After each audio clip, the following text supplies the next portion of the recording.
So hello everyone, I'm here live for this course on condensed matter physics. You can ask me question. There's one question on Feynman diagrams. I would, if the participant is here, you could again ask, or I can answer that question.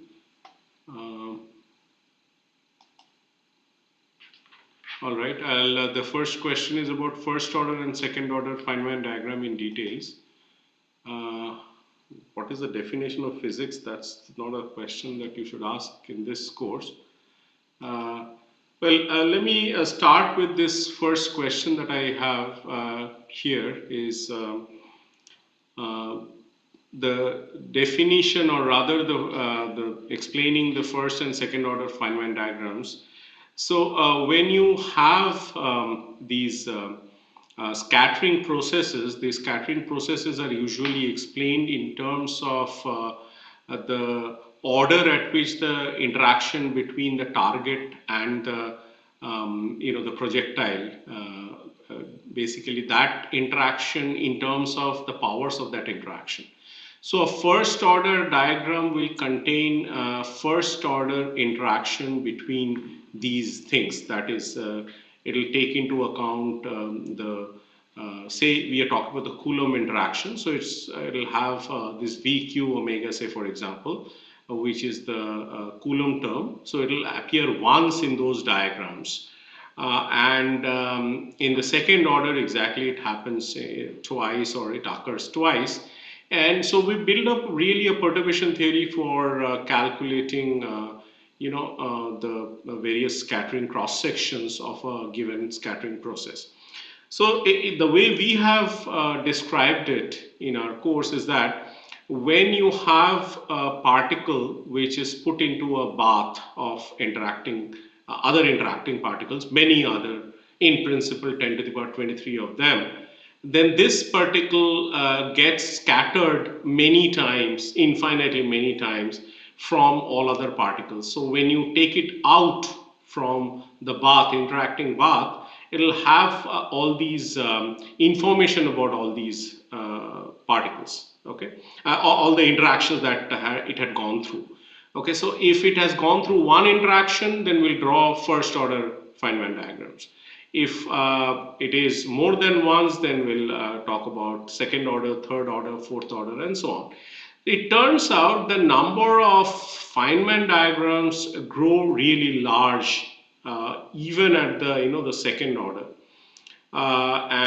So this becomes intractable to calculate all the diagrams, and hence calculate the scattering cross section from there. So as a matter of convenience for the course, we have mostly constructed the diagrams in the first order, but also have introduced what second order diagrams are.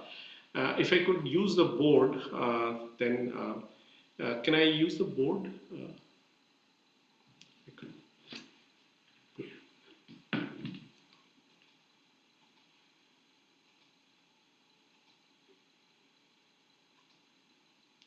Thank you. So these are, let me choose a color. So these are the non-interacting Green's function. And if you consider interactions of this kind, so this is a particular kind of interaction where these are non-interacting Green's function. This is wiggly line is about that VQ omega, which I'm talking about, which is a vortex that carries a momentum and energy. And this is just a bubble which we have described. So this is one kind of first order diagram. There could be another kind of first order diagram, such as something like this, etc., etc. And so this is another first order diagram. Now when you have second order diagram, these wiggly lines, which are basically these interaction vertices, there'll be two of them. So they could have crossing diagrams, or they could simply have diagrams like this, and so on and so forth. So these are second order diagrams. So this is second order, so is this, okay? And this is a first order diagram.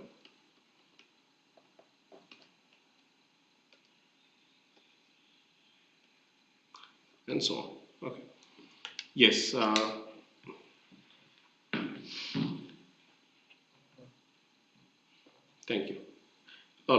So please ask me questions, post your queries. That was the only question that I had there.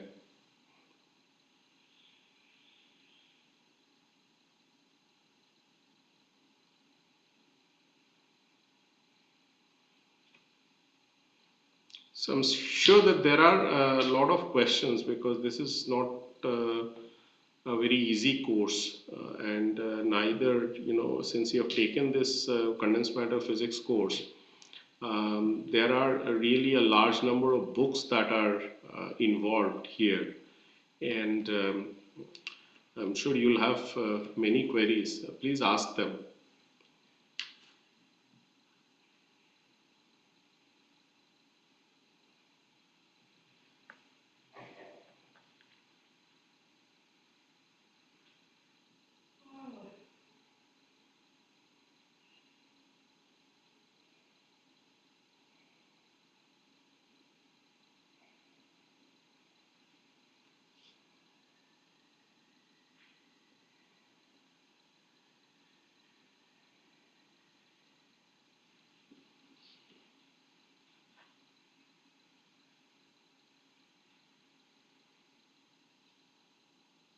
No questions?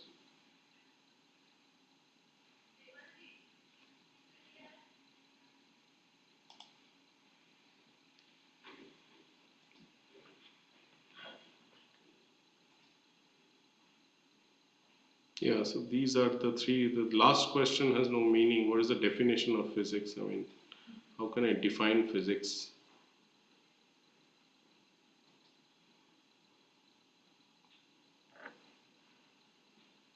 It's there everywhere.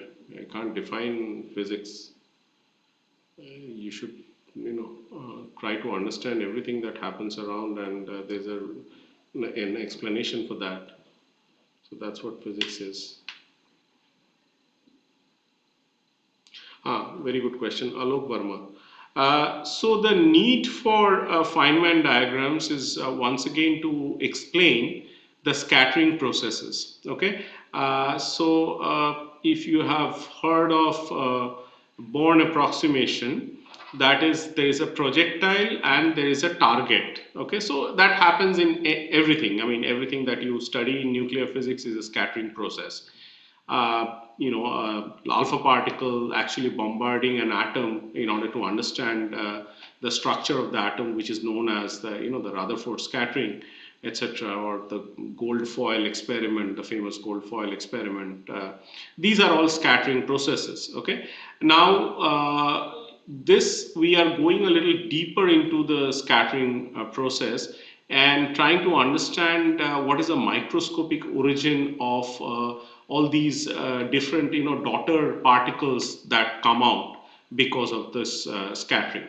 So in order to do that, you have to understand that both the target and the projectile, they consist of very complex atomic constituents.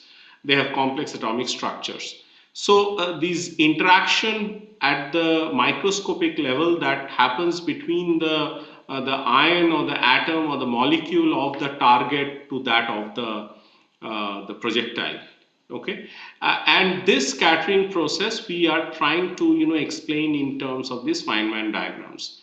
So these diagrams tell you that if you know how to calculate the diagrams, like what exactly we talk about by the Green's functions. So the Green's functions are these the diagrams of the propagators, and these propagators are related to the scattering cross section, and the scattering cross section will be related to what are the the resultant particles would be. So if A plus B interacting with each other, or rather A interacting with B, gives rise to C and D. Can I have that board once again?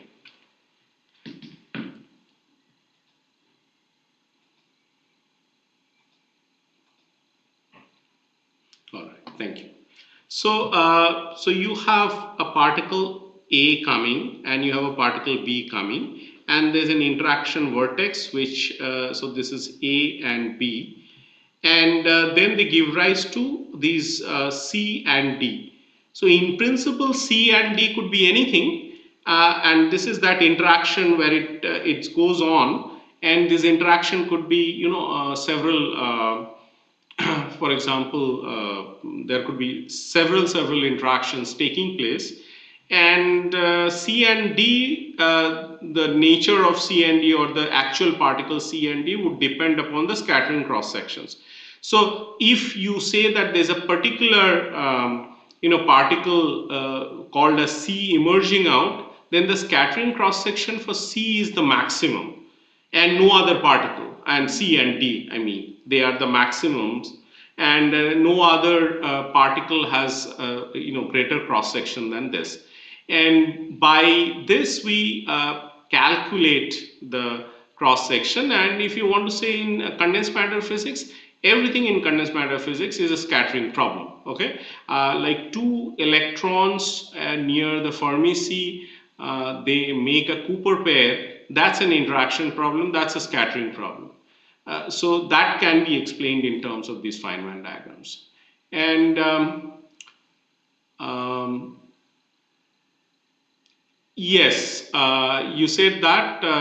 Can we consider more scattering centers during my MSc? I had studied single scattering centers. Yes, yes, multiple scattering centers also can be included here. They are all dumped into that thing called as a VQ omega. I'm writing it VQ omega, but most of the time we either consider it only VQ. The omega dependence is not there. So the scattering cross section doesn't carry any energy. Omega is the energy, so it's not a time dependent problem, it's a time independent problem. So then this omega is usually equal to 0.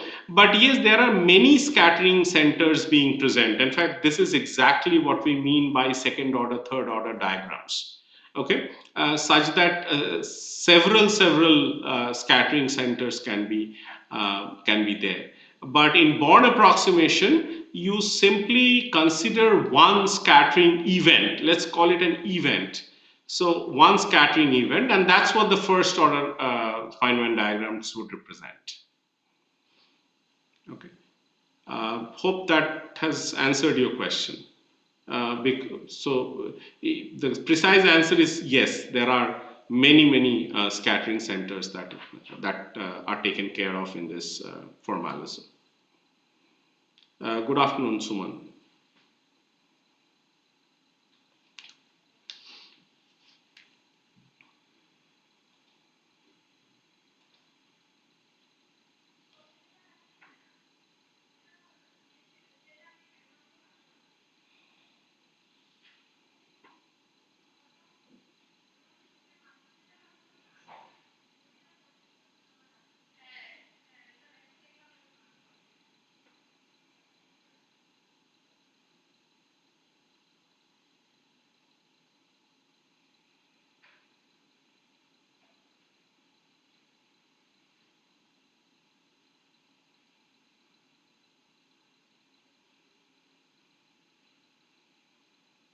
Yes, ask questions.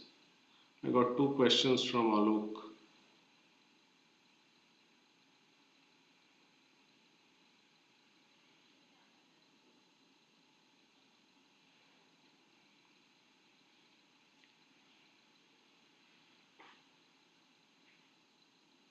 Thank you. Thank you. Any other question? I'm sure that you are. I don't know how much you are, learning from the course. I hope you are. But you could tell me till what point it's being done so far, and if there are questions in that.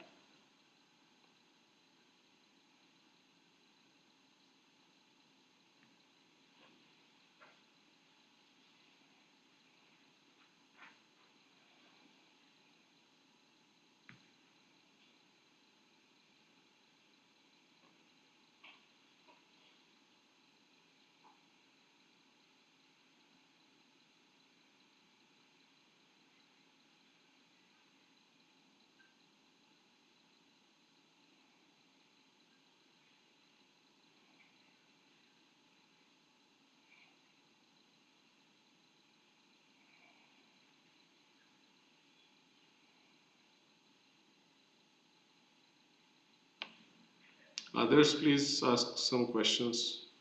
I see 10 of you watching now.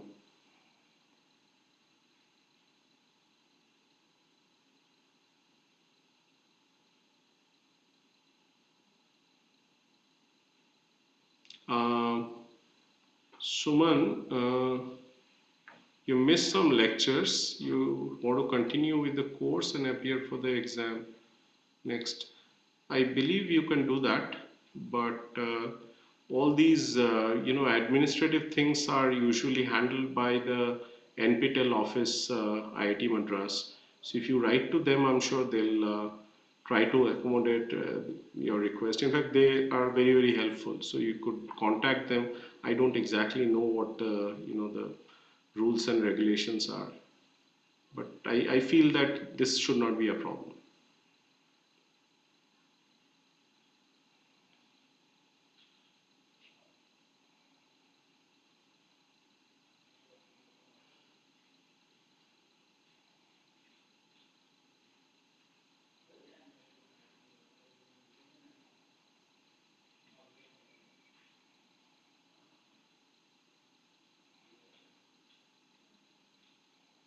Alok, where are you from and what do you do? And so is same with Suman. What do you do and where are you from?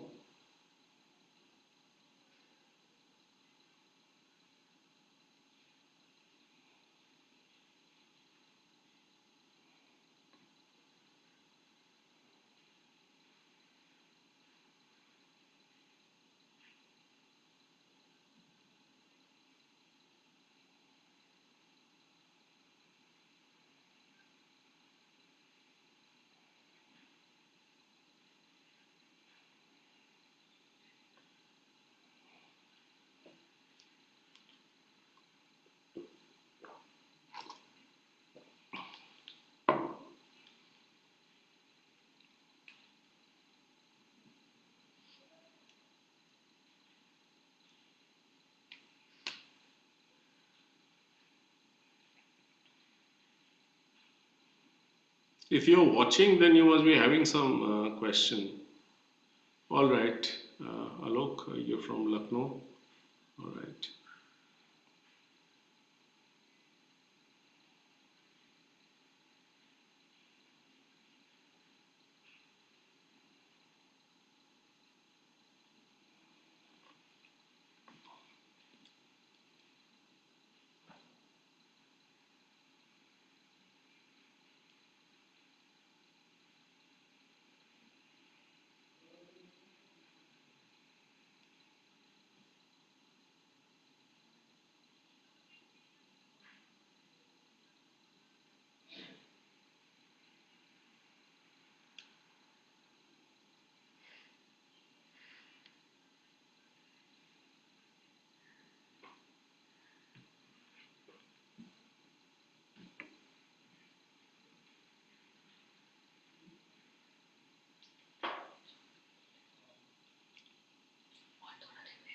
Hmm, sure.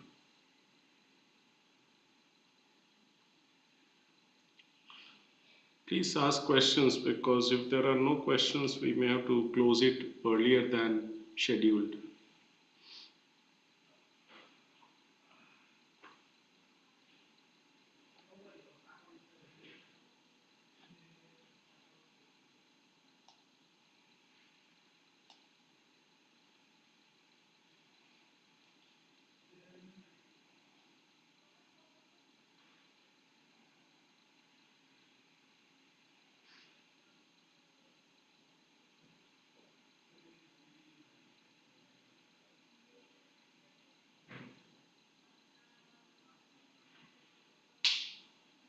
Ah, omega, right. Can I have the board?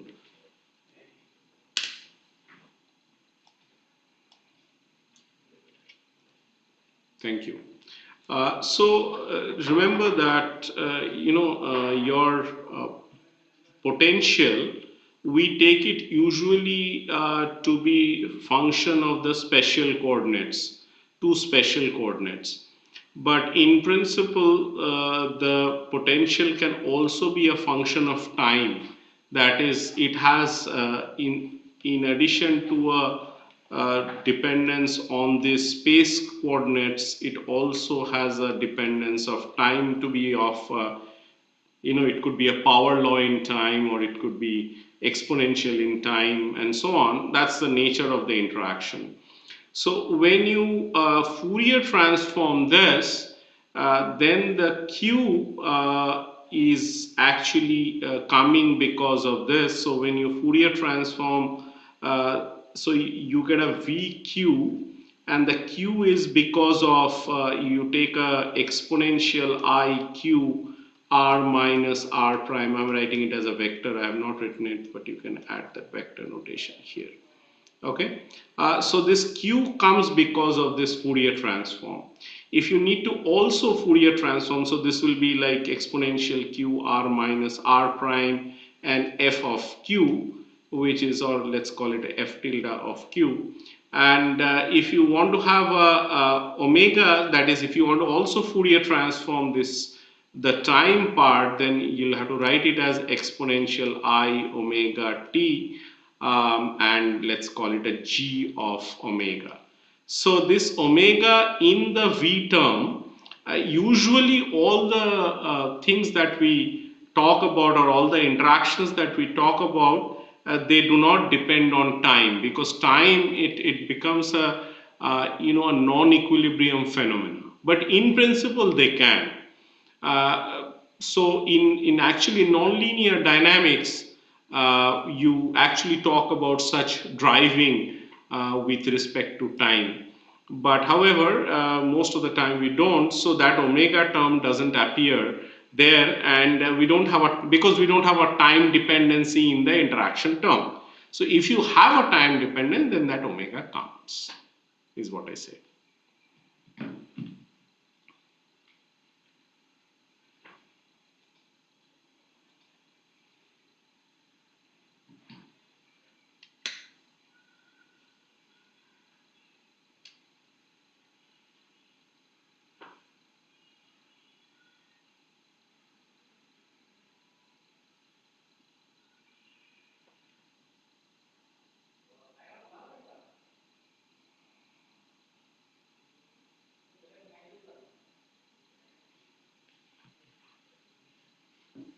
Other questions?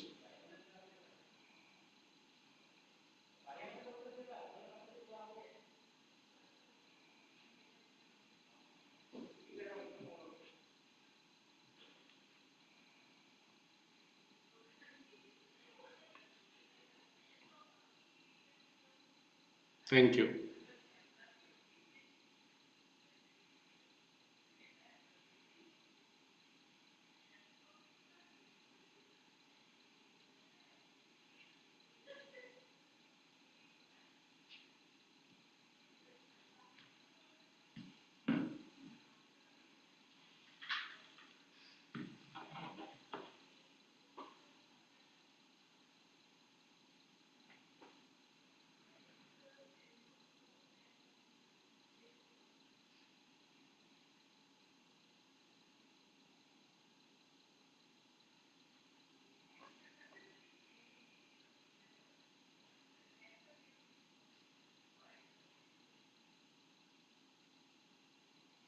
I hope your queries in the portal are getting answered, because I answered a number of questions through my TA last week.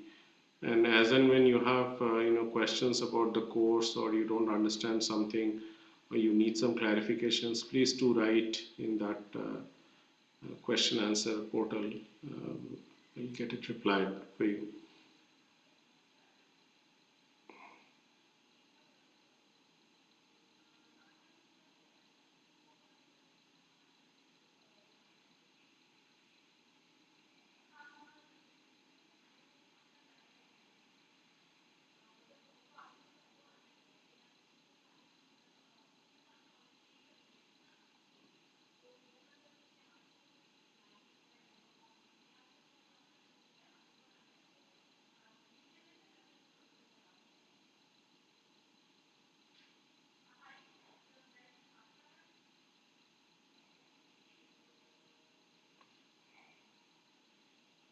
Yes, other questions, please.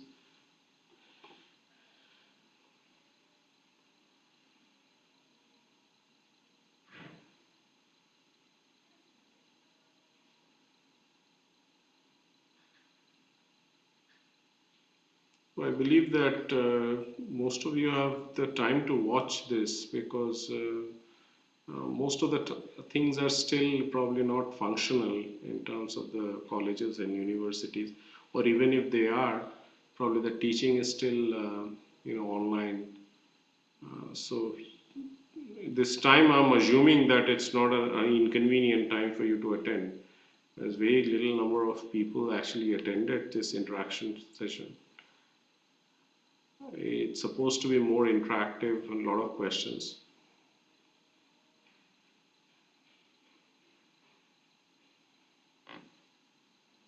We'll wait for 2 more minutes. Yes.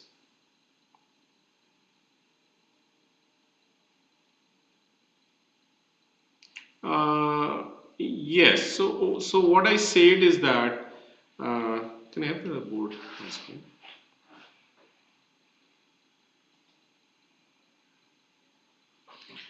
Yeah, so what I said is that all these Feynman diagrams. So I gave you an example that when we calculated by using second order perturbation theory, we calculated that how two electrons can form an attractive interaction via the exchange of phonons. In which case we have shown this kind of a diagram, and in which you have this is actually the time axis in which one electron emits a phonon, the other electron goes and interacts, and then so it is this is the time axis, and so on. So and then this is typically how two electrons would form a bound pair, which is a Cooper pair. And yes, I'll come back to you, Shweta. Just give me a moment. So this is a typical Feynman diagram that we have considered in the context of superconductivity. And we said that, look, it could happen that one electron emits a phonon and then it's captured by another electron. And it is basically, there's nothing that it emits a phonon, but it basically interacts with a phonon and before the other electron does. A phonon is like a positive charge. So when an electron interacts with a phonon, it gets coated by a positive charge. And other electron doesn't see that electron as a negatively charged particle, which it should have in the absence of phonons. So the other electron sees it as a positive charge and gets attracted and forms a bound pair, which is called as a Cooper pair. So this is where these Feynman diagrams are related, or rather they are needed to understand superconductivity. You could of course say, because of the lack of time, I did not explain superconductivity using Green's function, which also can be done. You can also calculate all these transition temperature, etc., purely from this formalism that we have introduced. That would have taken more time, and then I could not have done BCS theory till the extent that I have done in this course. So it's important that I finished superconductivity, so that's why it was not done using the Green's function, but otherwise the BCS theory has been done in details. Yes, Shweta, the non-interacting Green's function is simply, so this is a non-interacting Green's function. This is how we write it. So it is, say R and R prime. I'm writing it in real space. So what happens is that you have a bath. So there are a lot of particles there, large number of particles, Avogadro number of particles. So you introduce a particle. Let me draw it with a red color. So this is your particle, test particle, okay? And this you introduce into the bath at time. Okay, we'll also have to write R and T. So this is T and T prime. Or let me write it with a little better notation, which is what we have used. We use this.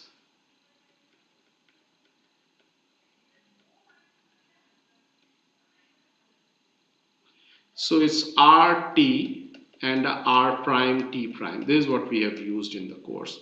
So at the RT, you have introduced the particle and you decide to take off the particle at the at some R prime T prime. Okay. So we'll call it R prime and T prime. All right. So, so if this bath is non-interacting, that is, these particles that we have drawn here by these dots here, if they are non-interacting, you get the non-interacting propagator. That is, it will propagate in a non-interacting bath. Okay, this will simply be given by this C. I'll write it in real space. C dagger R prime T prime, and this is exactly what you want. So this is the expectation value of CRT, which is your annihilating a particle at R and T position. Annihilating means I'm actually making the particle vanish in the bath, so that's why it's called annihilation. Annihilation means something that you it's called a destruction, so to say. And then you create a particle at R prime T prime, which is what we have done. That is, you track the particle. So that's how I have drawn it with a red this thing. In principle, the particles are indistinguishable. But this is for our benefit of all these. For basically the convenience of the description, we have said that this red particle, all others are indistinguishable, but this red particle is in your right to distinguish it. So this is the non-interacting Green's function. So you actually take the expectation with respect to the non-interacting many-body state. So let's call it a psi g0 and a psi g0. Okay, so psi g0 is a this ket is a non-interacting many-body ket. Sorry.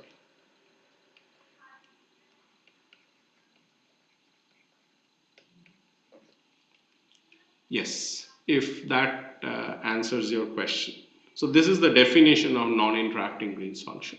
And if this bath is interacting, then when you take that particle off from the bath, that is, you create a particle, that particle carries all the information that it has gone through, information about the interaction that it had gone through in the bath. So we have to write down, sort of an interacting Green's function. So this is a non-interacting one. The interacting Green's function would be the expectation taken with respect to the many-body ground state, that is the interacting ground state. That psi g will be an interacting ground state in that case. Is that clear, Shweta?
Thank you, Shweta.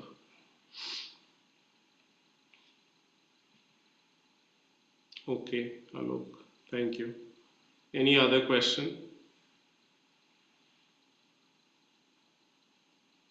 All right, glad to know.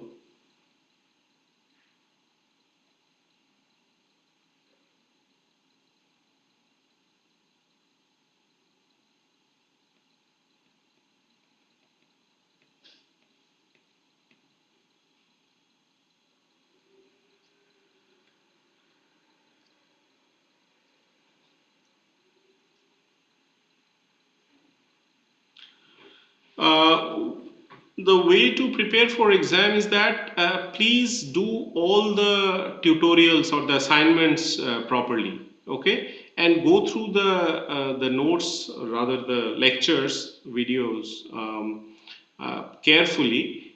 Everything will be known from the class notes and from the tutorials. There's nothing that is outside that. All right.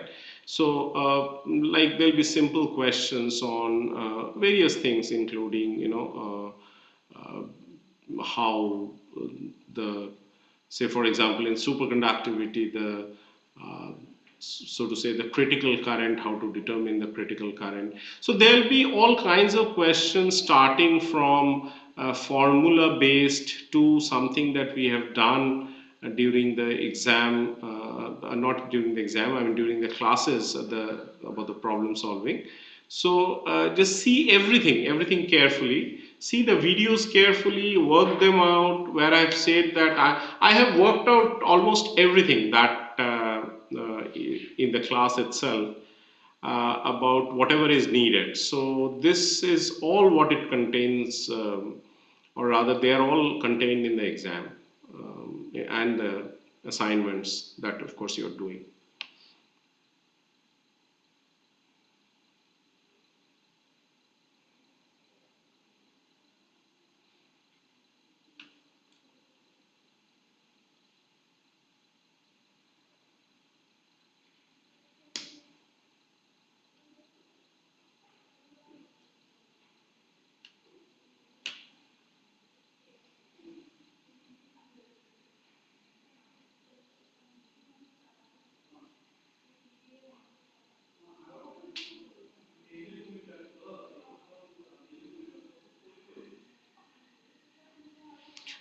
Solid state physics is a smaller subset of condensed matter physics.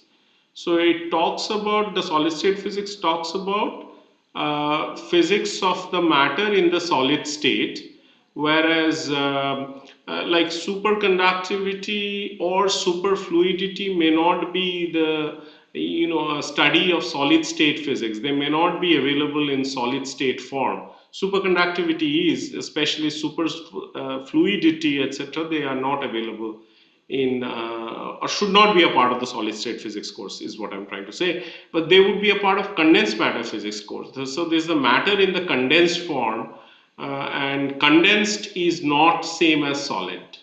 Okay, so that's the definition, I would say. So condensed matter physics, the ambit of the course is much more, whereas solid state physics should talk about crystal structures, solids, their properties, and of course phonons and so on. But loosely one can say that sometimes it's used that even a solid state physics course is called as a condensed matter physics course. But it may not be always true. So so solid state physics is really a smaller subset of condensed matter physics.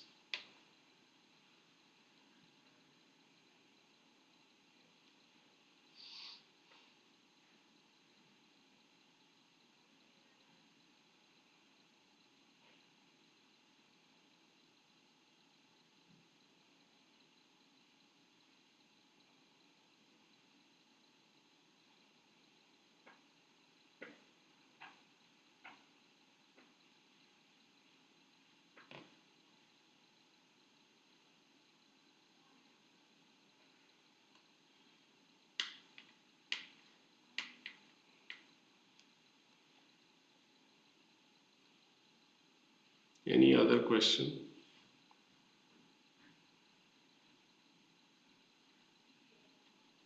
In Dyson equation, why Hartree equation is not that required for Coulombic interaction? Uh, Not sure whether you're asking the right question, Sweta, but Hartree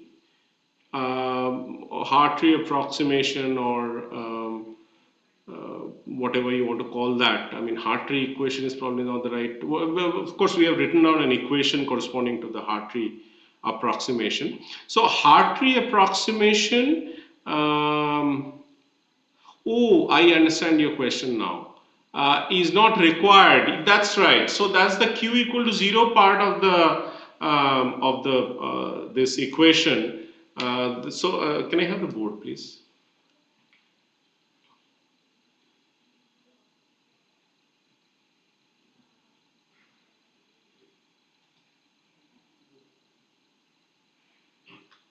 Yeah. So, you have V of R, which is the Coulomb interaction.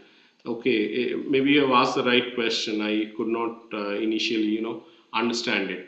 So it's V of R equal to E square over R. So V of Q is something that you want to know. But if you want to simply do a E square over R exponential I Q R, you can write a q dot r and write a qr cos theta, etc., etc. Even then, r from 0 to infinity will diverge.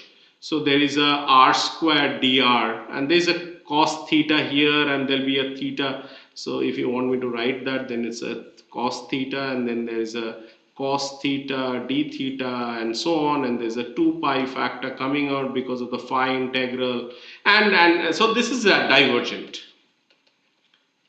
And that's why the Coulomb interaction has a problem. So what we do is that we don't do this, we write this V of R as exponential minus lambda R, which makes sense because there is a screening from all other charges. So the interaction that you get, Coulomb interaction that you get, is lessened by this factor because of all other charges. So it's a screening term, and now it is perfectly fine to do a so it is like q square plus lambda square. So it's really the so in the limit lambda going to 0, it doesn't diverge. So this is perfectly fine. So now the Heartry term corresponds to a VQ equal to 0. Alright. So that's called as the Heartry term. And the Heartry term simply in that interacting electronic model, see, in any case, if you put lambda equal to 0 and Q equal to 0, things will divert, but don't put lambda equal to 0. So if you put Q equal to 0, this becomes equal to E square by lambda square, which is fine. Lambda may be tending to 0 and all that. Let's not worry about that. But now, so this is equal to E square over lambda square. It has no Q dependence. So it's called as a direct interaction. So, so what it means is that this one is between the electrons. Can I have a new page? Thank you. This term is, so Q equal to 0 is called as a Heartry term, and this simply, is a constant, and it is just when you talk about interaction, so it's a Q not equal to term, which is called as a Fock term, that contributes.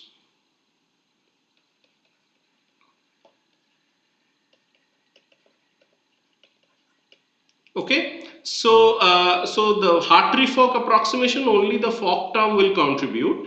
There's something very interesting that happens with the Hartree term anyway. I have not taught this in details, but if you read what is called as a Jelia model,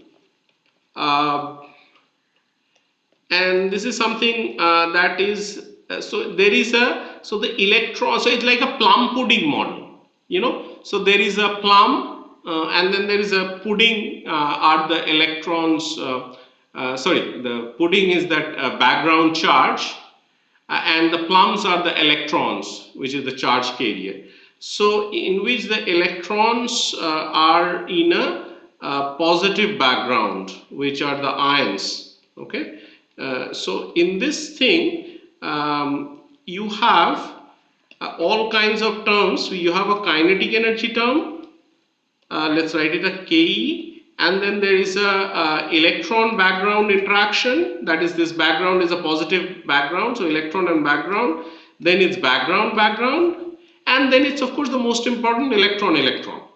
Now, this, if you split into h of q equal to 0, which is the Hartree term, and plus hq not equal to 0, which is the Fock term, then this, the Hartree term, sorry, the Hartree term, the background term, and the electron background term, they mutually cancel each other. So this plus this is equal to 0, the ones that are, circled. So what you're left with is the kinetic energy term and the Fock term, which is called also as the indirect exchange, or rather the exchange term.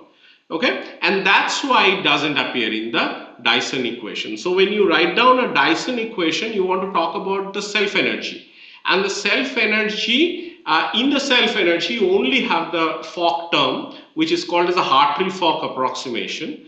You only have the Fock term in the self energy, so that's why so this is the, so you're at the Hartree-Fock level, this only contains the kinetic energy, of course, and this term here. So the thing that comes from this exchange term is, so you'll have a hq not equal to 0. I'm writing it, and then you have a ck sigma dagger, ck sigma, and so on. You have to take the expectation with respect to the non-interacting ground state. Okay, so you asked the right question. That's why in the Hartree term doesn't appear in the Dyson equation. Yes.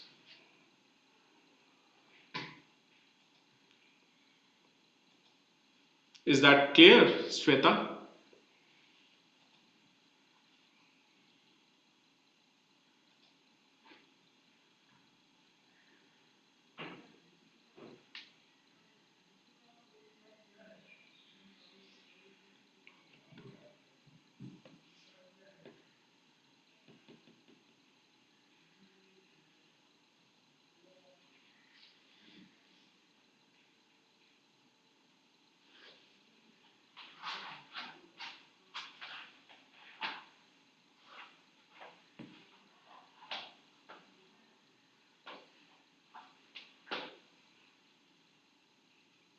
Yes, most welcome.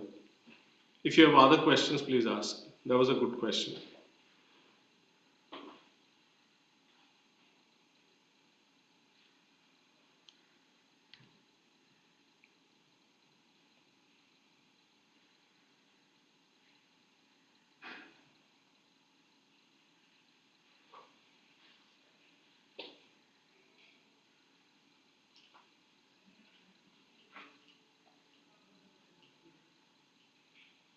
Um, Alok, you wanted some more explanation? If you want, you can tell me.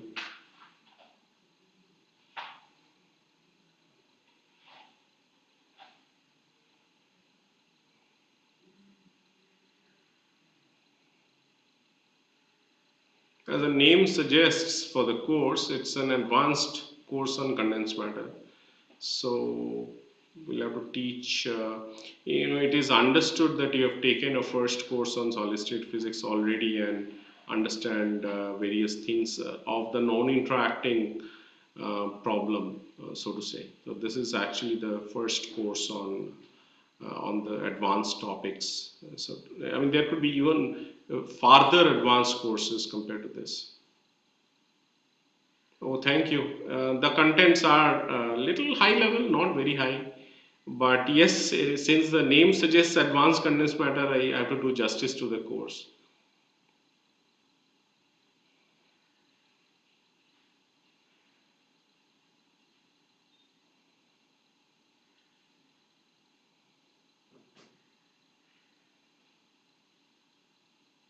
And just to answer your question, can we go back once to that slide?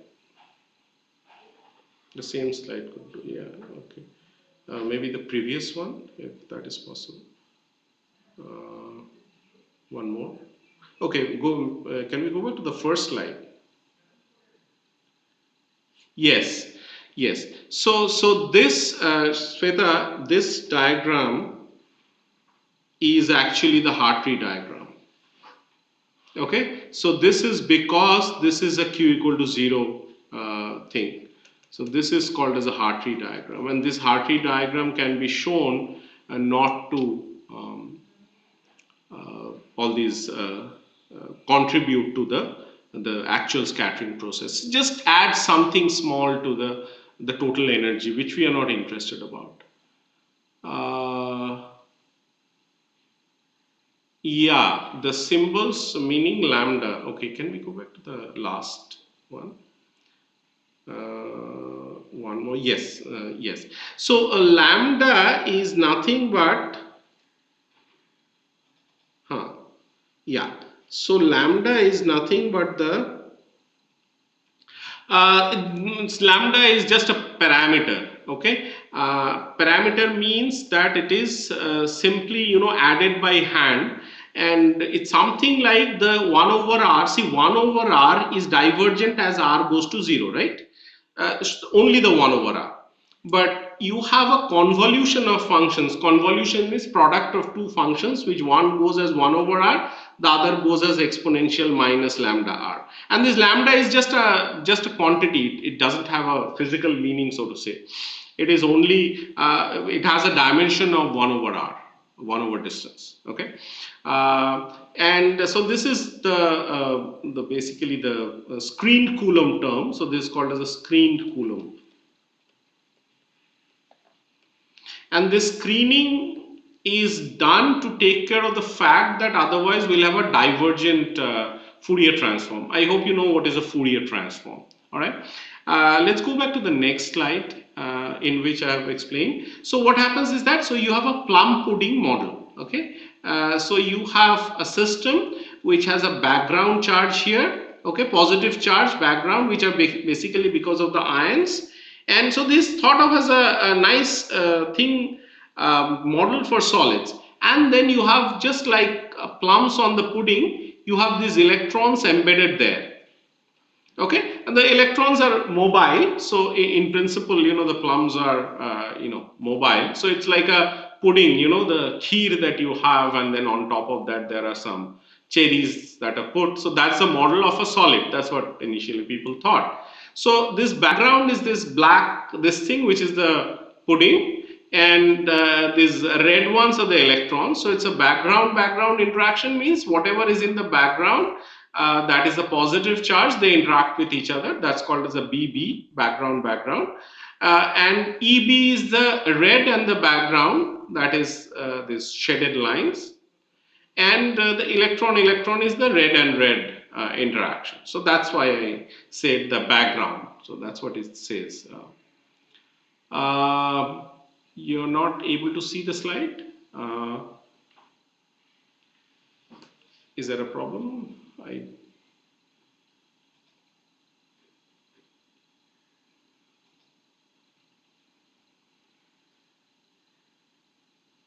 Okay, probably there is a technical problem. Is that better? Now can you see it?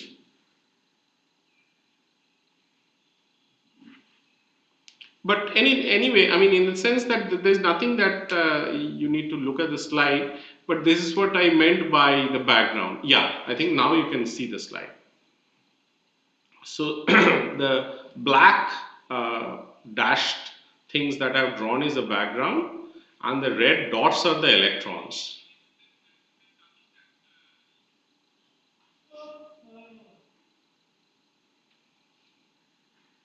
Are you able to see the slide now? Yeah. Just a technical issue.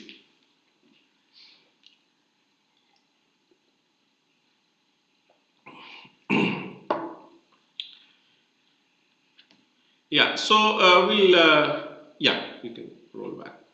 All right, so we'll close in just about a few minutes. If you have any questions, please do ask me, even later. But please do study. You'll have a lot of, new things to learn. And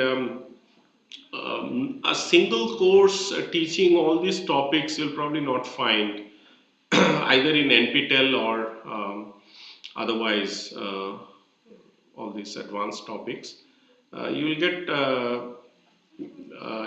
all these solid state physics. There are a number of courses. which are basic solid state physics, but these are slightly more advanced than that.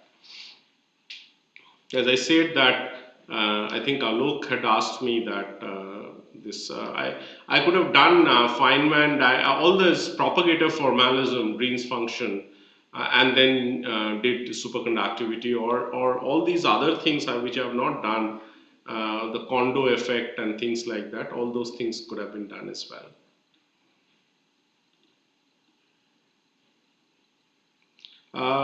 Sweta, thank you very much. Thanks for being around, and please do come by for we'll have a next thing as well, right? So because it's a 8-week course, there'll be another one. Please do come by for that as well.